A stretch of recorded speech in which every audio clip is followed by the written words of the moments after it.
Start.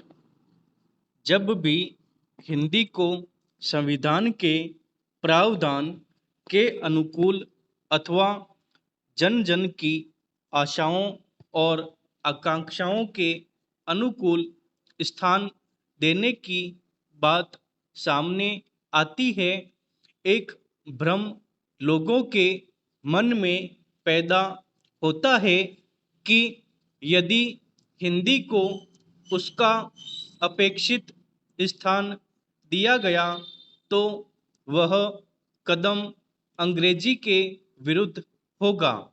कुछ लोगों की यह मान्यता भी है कि हिंदी को बढ़ावा देना भारतीय भाषाओं को पीछे करना है।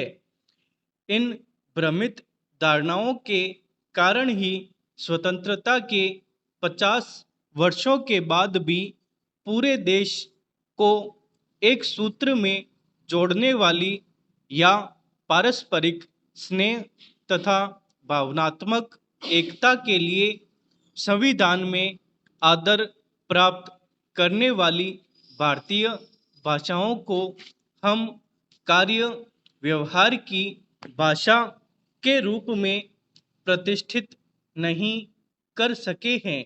वास्तव में इतने वर्षों की स्वतंत्रता के पश्चात भी हम अभी मानसिक रूप से स्वतंत्र नहीं हुए हैं और विदेशी भाषा का दामन थामे हुए अपने आप को प्रतिष्ठित एवं गौरवान्वित मानते हैं।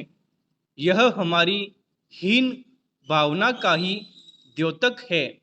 हमें जब तक अपनी अस्मिता की पहचान नहीं होगी और जब तक हमारा भाषाई स्वाभिमान नहीं जागेगा, तब तक न हम हिंदी को मान दे सकेंगे और न भारतीय भाषाओं के सम्मान की रक्षा ही कर सकेंगे।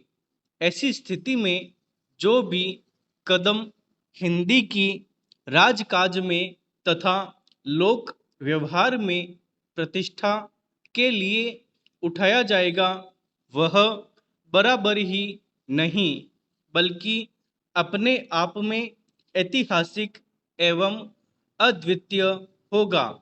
हिंदी को संविधान द्वारा मान्यता दिए जाने के बावजूद अंग्रेजी का वर्चस्व बना हुआ है तथा जीवन के विभिन्न क्षेत्रों में, चाहे वह प्रशासन हो, शिक्षा हो, वाणिज्य व्यवहार हो अथवा जन सामान्य के कार्यकलाप, सभी जगह अंग्रेजी का ही वर्चस्व बना हुआ है।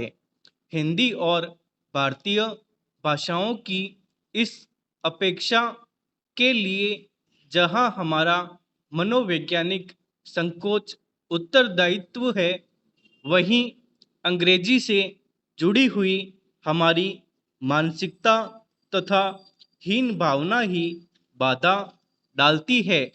अंग्रेजी के साथ हम लोगों ने झूठी प्रतिष्ठा जोड़ ली है। अंग्रेजी के इसी अंधे मोह में हम प्रशासन के कार्य क्षेत्र में भी अंग्रेजी को सुविधा की भाषा मान बैठते हैं और राजकाज में प्रयोग किए जाने के लिए अपनी अज्ञानता के कारण हिंदी को एक ऐसी भाषा मान बैठते हैं जिसमें अभिव्यक्ति सामर्थ्य है ही नहीं। यद्यपि हमारा अंग्रेजी ज्ञान कितना है यह भी सर्वविदित है, पर सरकारी कामकाज में हिंदी के प्रयोग की बात सामने आते ही हमारा अंग्रेजी मोह जाग उठता है। यहाँ हमारा विरोध अंग्रेजी भाषा से नहीं है